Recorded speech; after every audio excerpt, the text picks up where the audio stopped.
Journal of Discourses. Volume 9. Discourse 21. Made in the Bowery, Great Salt Lake City, October 7, 1860. Titled, Duties of the Saints, in Rolling Forth the Work of God. By Daniel H. Wells. I have been highly gratified during this conference in hearing the teachings which we have heard. I felt, as I always do when hearing of the greatness and goodness of God, and the great work in which we are engaged, to rejoice in the blessings of the Almighty. This gospel is meat to my soul. It affords me continual pleasure. I contemplate it with delight. If I had the tongue of an angel, or of the most eloquent upon the earth, it would be my delight to speak of the goodness of God and of the work He is performing, for it appears very glorious to me. The building up of Zion and the establishment of the kingdom of God are to me interesting in the highest degree. The work in which we are all engaged is a constant solace to my soul. I was well pleased with what I heard yesterday afternoon in regard to the ox train telegraph, or whatever you may choose to call it. Is this the gospel of Jesus Christ that I am alluding to? It is because it is in relation to the gathering of Israel, and that which will accomplish the gathering of Israel is the salvation of the people. And for this reason I was pleased with what I heard from the President, and also from Bishop Woolley and Elder J.W. Young. The President observed that he did not often make a requirement of the people without giving a reason for it. I thought yesterday that the reasons were very good, great, and numerous, why he should require the saints to furnish 200 wagons and teams to go to the States and bring home the poor and meek of the earth. We hear of the great and glorious things of the kingdom, but when we go home, do we look about ourselves and look after the interests of the cause of our Redeemer? Will we receive the teachings which we hear from this stand? Will we put forth our hands to enable the President to roll forth this great work? This is for us all to answer and act upon. Will the bishops bring forth those wagons and teams, 3 or 4 yoke of oxen to each wagon? If they will, we can then accomplish much towards bringing the poor to these valleys next year. Will the bishops answer this call from Bishop Hunter, and he from the President? The President is the Lord's mouthpiece, and it seems to me that he should only have to say to Bishop Hunter, "We want 200 wagons and teams to go to the Missouri River," and it should be done. I feel in my heart that this will be done. I believe the brethren will take an interest in the matter. I feel satisfied that there is cattle enough in the country, and we can easily do this. We only need to be united, and the work will be accomplished. There is another matter of vital importance for us to consider. The Lord's storehouse is almost empty, and we should see to this, for the President says he wishes to begin to fill up that house, that in the spring he may begin to build up the walls of the temple.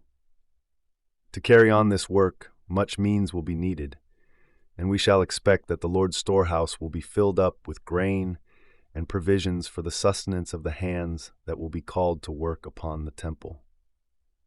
We shall expect this to be in the hearts of the people, and that they will furnish the means to buy cloth, or the clothing ready-made, also the butter, eggs, cheese, beef, and all things necessary for the brethren that will labor upon the temple.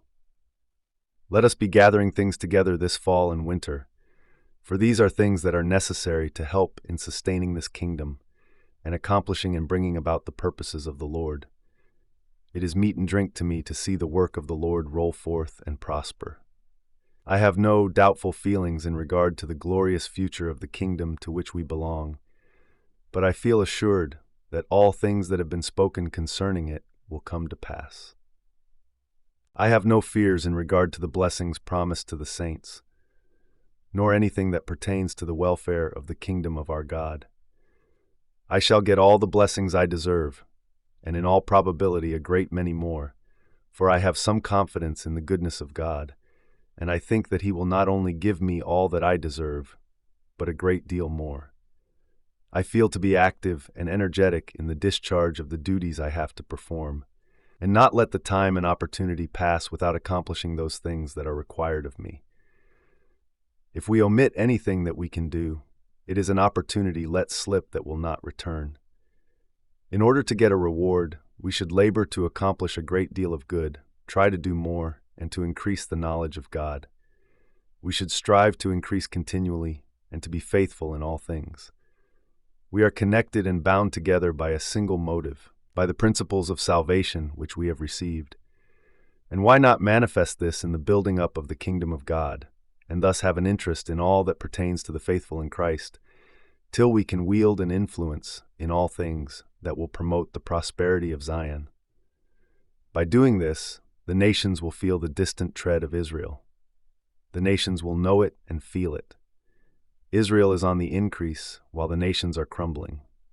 We can see it and feel it. Then let the people take warning and make friends with their God and with the people of God. It is for their interest to do so. We should have no fears as to the final result. It is as the President said this morning, Zion will be built up, and the laws thereof go forth to all people. And if we were disposed, we could not hinder it. This is a cause of offense to many. They are angry because we rejoice in the things which the Lord reveals unto us. It is for this cause that they seek to destroy us from the earth, because the Lord, through us, forewarns them that he will send his destroying angels to speak to them in a way that they cannot misunderstand. We know that if the people had the influence and power, they would dethrone the Almighty and crucify Jesus again, and that without a cause. But what do we cry to them about it? We command them to repent of their sins and turn unto God with all their hearts, might, mind, and strength. But they will not hearken. Brethren, let us be faithful and energetic in the performance of our duties. Let us go forth, conquering and to conquer. Let us draw from the elements those things that are necessary for our support, to aid in building up the kingdom of God, doing all things necessary temporally as well as spiritually. Work righteousness and reject evil from our midst. If we pursue this course, those that seek to destroy the people of our God, who seek to tread upon the wine and the oil, will have no influence nor power. But we shall be enabled to establish the true principles of righteousness upon the earth. It is our mission and duty as saints to do all that lies in our power to build up the kingdom of our God upon the earth, to overthrow error, destroy wickedness and iniquity. These are the purposes for which we are gathered together, and let us be diligent therein. In our own sphere, let us act well our part as saints of the Most High God. This is my exhortation, brethren and sisters, and these are my feelings upon the subject. While we rejoice in the great and glorious work of our Heavenly Father, let us be active in the performance of the duties required of us.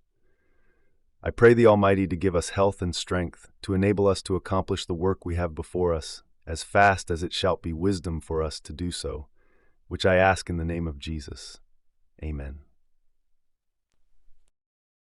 You were just listening to remarks by President Daniel H. Wells.